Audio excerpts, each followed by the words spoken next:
Embargo नहीं था, embargo नहीं था। तो क्या सर कोई अपना साम्राज्य जानबूझ करके बर्बाद करता है क्या? सारा इंडिया परिवार जानबूझ करके अपना साम्राज्य बर्बाद कर दिया क्या? तो क्या एम्बार्गो नहीं था? सारा से ऐसे ही झूठ बोलते रहते हैं कि एम्बार्गो नहीं था।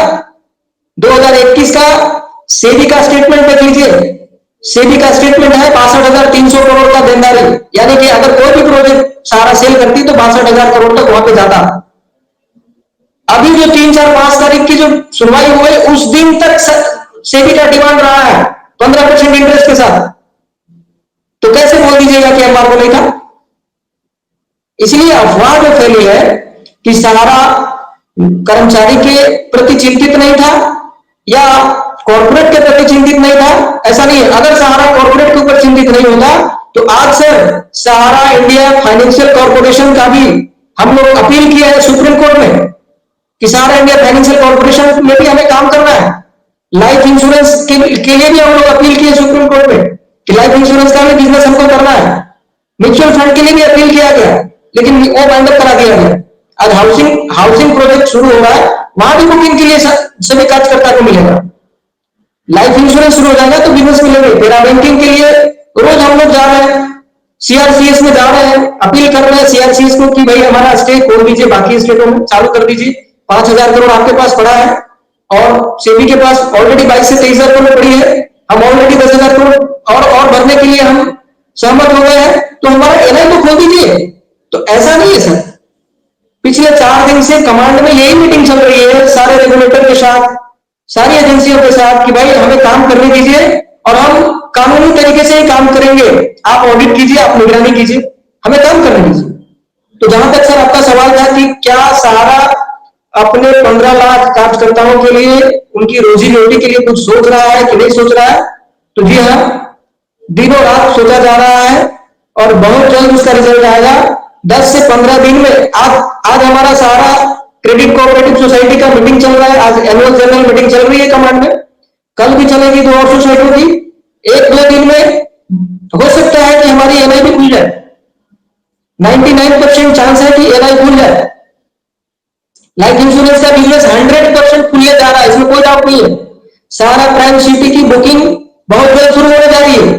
तो सहारा के सभी कार्यकर्ताओं के लिए ये बहुत बड़ी खुशखबरी है। और जो पेंडिंग ड्यू कमीशन है, इंसेंटिव है, दशहरा तक सबको मिलने जा रहा है, सबको मिलने जा रहा है। ये 100% सच है। और झूठ, सर मैं झूठ क्यों बोलूंगा? मुझे झूठ बोलने से क्या फायदा? आप मेरे घर आ जाइए। 2014 से मैं घर, सर 2014 में मैंने घर बनाया, जिस परिस्थिति में घर थी आज भी उसी परिस्थिति में है। मैंने कलर भी नहीं किया है सर। जैसे जिस दिन सहारा श्री जेल गए उसके बाद हमने कोई कलर का काम भी नहीं किया सर। 10 साल से मैंने अपना घर में कलर भी नहीं कराया। सिर्फ इसलिए नहीं कि मेरे पास पैसे नहीं थे, मेरे पिताजी गवर्नमेंट सर्वेंट थे, वो भी रिटायर किए, करा सकते थे, कर सकते थे, लेकिन मैंने एक संकल्प लिया कि जब तक सहारा का पेमेंट नहीं आना शुरू हो जाता है, जब तक केस से हम बाहर नहीं निकल जाते हैं, हमको कुछ नहीं करना। मेरे घर में फर्नीचर वगैरह सब जैसे तैसे पड़े हुए। ये तो बहुत खुशी की बात है। अगर मैं ईश्वर से प्रार्थना करूंगा कि जितनी भी बात आप कह रहे हैं वो सारी बात सच हो जाए, सारी बात सच हो जाए, क्योंकि लाखों कार्यकर्ता अगर एक बार फिर से खुश होकर के काम शुरू हो जाए तो ये देश के लिए बहुत बड़ा कंट्रीब्यूशन होगा। देश के इकोनॉमिक ग्रोथ में बहुत बड़ी भूमिका होगी ग्रुप की, सहारा ग्रुप की भूमिका होगी। और इतने जो डिपेंडेंट लोग हैं उनके के लिए खुशी की बात होगी। लेकिन जो निवेशक हैं जिनको पैसा देना है, तो आप 86,000 करोड़ का जो डिमांड आ गया है या 1,12,000 करोड़ का जो डिमांड आया है, उसको क्या 25,000 करोड़ की तो एक देनदारी आपको है ही अभी फटाफट, जो 25,000 करोड़ है। तो इसमें कंपनी क्यों नहीं कह रही है कि सर ये 25,000 करोड़ रुपए जो आपके पास आ रहे हैं उसको फौरन से जल्दी दीजिए पैसा, लाख रुपए 5 लाख रुपए तक का जो अमाउंट है उनको फटाफट दीजिए, तो एक विश्वास जमेगा। अभी लोग अविश्वास की स्थिति में हैं कि 50,000 रुपए नहीं मिल रहे हैं। तो अभी जो मान लीजिए पीआईएल लगी है, तो पीआईएल में भी यही दरखास्त, पीआईएल में कोई विरोध नहीं किया जा रहा है। पीआईएल में दरखास्त आपके लिए यह की गई है कि क्या तरीका बनाया जाए जिससे लोगों का भी पैसा हो जाए और कंपनी भी अपना काम करे। तो ये पैसा कैसे, उसका तरीका बनाए, इसके लिए आप लोग कोई बातचीत का चैनल क्यों नहीं ओपन कर रहे हैं? बार बार निवेशक आपको ये कह रहे हैं कि सहारा को एक रोड मैप के साथ सामने आना चाहिए। हम ये समझते हैं, हम ये कॉर्पोरेट कंपनी की गंभीरता समझते हैं कि बहुत सारी परेशानी होती है, जब तक वो फुल प्रूफ ना हो जाए पब्लिक के बीच में कैसे जाएंगे, क्योंकि इसके पहले जितनी बार हम गए वो फेल हो गया, तो एक अविश्वास का वातावरण बना हुआ है। फिर जब आप सब आदमी चोर चोर चोर चोर कहते रहेंगे तो कई बार मन में तकलीफ भी होती है, ये बात भी मैं मानता हूं। तो इन सारी बातों को हटाने के लिए देखिए, गड़बड़ियां तो हुई हैं कन्हैया जी, इस बात को तो स्वीकार करना पड़ेगा, गड़बड़ियां हुई हैं, गलती हुई है, लेकिन अब हम गलती पर जा नहीं रहे हैं, गड़बड़ियों पर जा नहीं रहे हैं, हम सिर्फ समाधान पर बात कर रहे हैं। तो समाधान के लिए मेरा यह मानना है कि कंपनी के जो भी उच्च प्रबंधन हैं वो बाहर आए, सरकार के साथ मिलें या सरकार के बिना मिलें, अकेले आए, लेकिन संवाद शुरू करें निवेशकों से, चाहे जैसे भी करना है, निवेशकों से संवाद शुरू करें, निवेशकों का कॉन्फिडेंस लें और उन्हें भरोसा दें कि जो पोर्टल के माध्यम से आपको मिल रही है उसको स्पीड अप कराने में कंपनी जितना कर सकती है वो हम करेंगे, क्योंकि ऑलरेडी 15,000 करोड़ रुपया वहां है। 10,000 करोड़ और आ जाएगा तो 25,000 करोड़ रुपया छोटा अमाउंट नहीं होता है। 25,000 करोड़ में तो बहुत बड़ी आबादी को रिलीफ मिल सकता है, और उनको सबसे पहले दीजिए जिनको बहुत जरूरत है। जरूरत तो वैसे सबको है, लेकिन जिनको सबसे ज्यादा जरूरत है उनको पहले दिया जाए। ऐसा कोई मैकेनिज्म निकाल करके अगर अच्छी नीयत से आप आएंगे तो सबका भला होगा। लेकिन बहुत सारे लोग आकर के हमेशा कहते रहते हैं, अरे साहब इनके नीयत में ही खोट है, ये तो चोर है, ये तो ठगना है, ये तो ठग के भागने वाला है। वो लोग भी कहते हैं जो कि इतने दिनों तक साथ में काम कर रहे थे, तो ये भी सुनना पड़ रहा है। तो मेरे कहने का तात्पर्य है कि इसको आपको साबित करना पड़ेगा। रिसीविंग एंड पे कंपनी है ना, तो कंपनी को ही आगे आना पड़ेगा। एक मिनट कटियार साहब, जरा कन्हैया को बोलने दीजिए, आपको ही बोलेंगे। हाँ कन्हैया बोलिए। सर, जहां तक नियम का सवाल है, बहुत लोग नियम के ऊपर सवाल खड़ा करते हैं। बहुत लोगों का कहना है कि सारा जानबूझ करके कर दिया, नियत में खोट है, इनको देना ही नहीं है। सर, अगर ऐसा ही करना होता सहारा को या सहारा श्री को, तो क्या उस समय सहारा श्री 10,000 करोड़ जमा करके और बाहर मैसिडोनिया में जाकर के बैठ नहीं सकते थे क्या?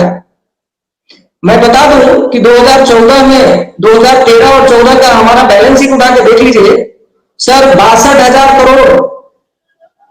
क्या हम 10,000 करोड़ जमा नहीं कर सकते थे क्या?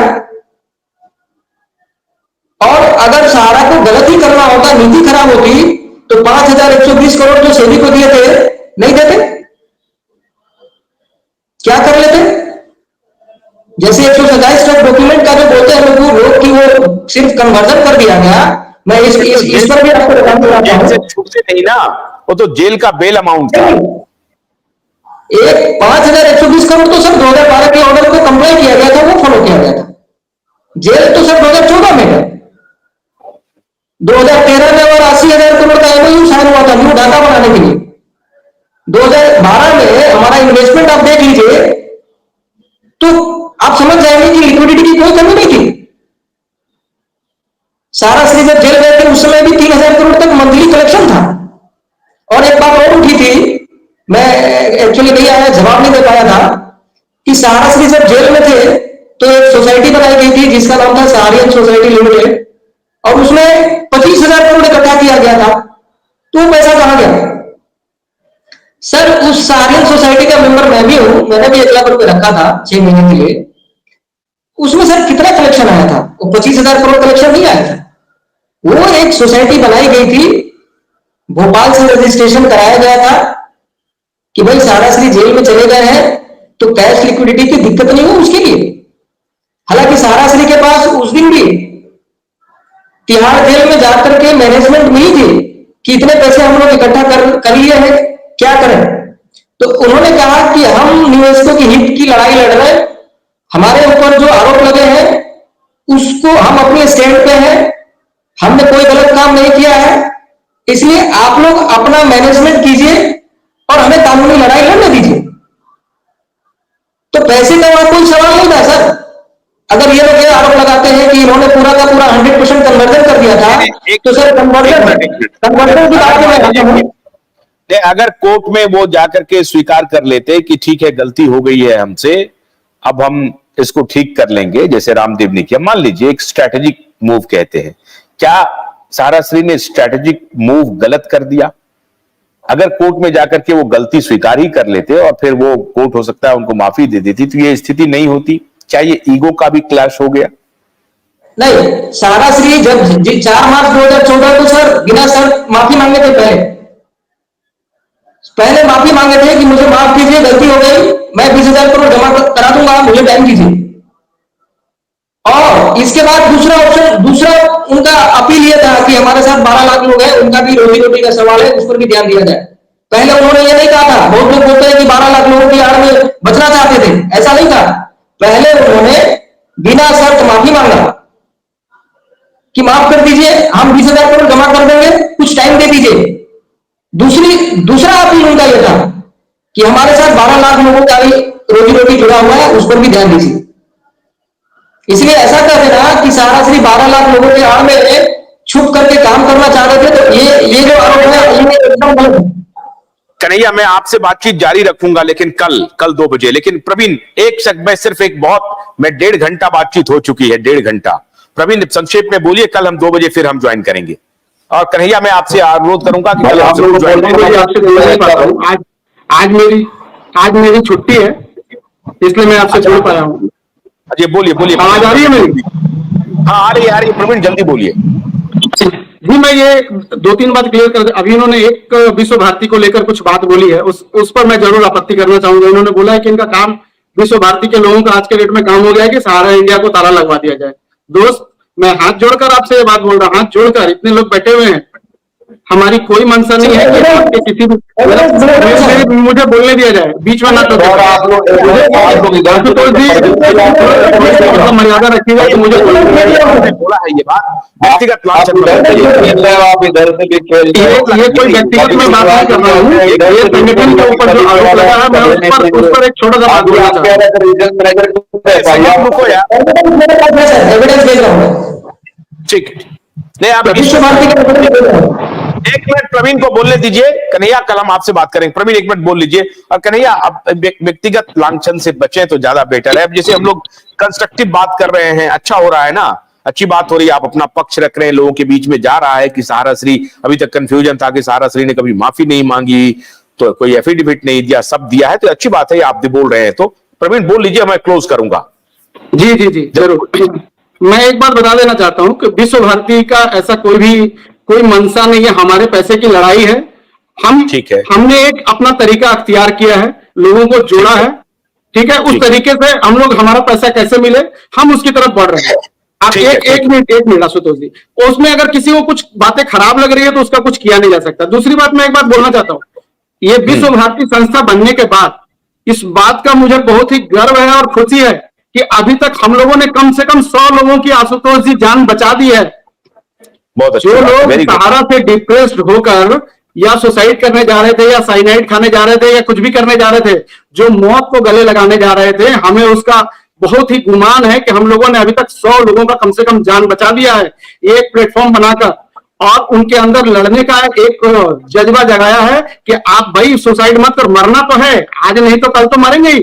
सुब्रत राय भी चले गए, अरबों का एम्पायर था, उनसे बड़ा शायद ही कोई इंडिया में इंडिविजुअल उतना एसेट वाला कोई आदमी होगा। मरने के वो भी मर गए, हम लोग भी मर जाएंगे। लेकिन इस बात की खुशी जरूर है कि हमने एक प्लेटफॉर्म दिया लोगों को कि आप मरो मत भाई, अपनी फांसी मत लगाओ, आप कम से कम रोड पर उतरकर हमारे साथ लड़ो, हमारे साथ आओ, आपकी आवाज हम बुलंद करेंगे, आप मेरे पीछे खड़े हो जाओ। मरना सॉल्यूशन नहीं है। तो ये अगर कुछ भी आरोप लगा दे कि विश्व भारती के लोगों का काम ऐसा है वैसा है, तो आरोप लगाइए, उससे हमको कोई दिक्कत नहीं है, ये आरोप लगा सकते हैं। लेकिन आशुतोष जी, एक मिनट, लेकिन कन्हैया साहब को भी हम बोलना चाहते हैं, हम किसी के दुश्मन नहीं है, हम अपने पैसे के लिए काम कर रहे हैं। जब सहारा ने हमारी बात नहीं सुनी तो हमने ये रास्ता अख्तियार किया है कि लोगों को जोड़ा है, 10 रुपए, 25 रुपए, 50 रुपए जोड़कर, जो हमारा मतलब हमारी जो औकात थी उस हिसाब से जहां तक जाना था हम गए हैं। तो हमारी लड़ाई आपसे, इनसे भी नहीं है, हमारी अपने पैसे की लड़ाई है, हम अपने तरीके से लड़ रहे हैं। Thank you very much. और उस पैसे की लड़ाई में लोगों का रास्ता निकले, अच्छा है। Thank you.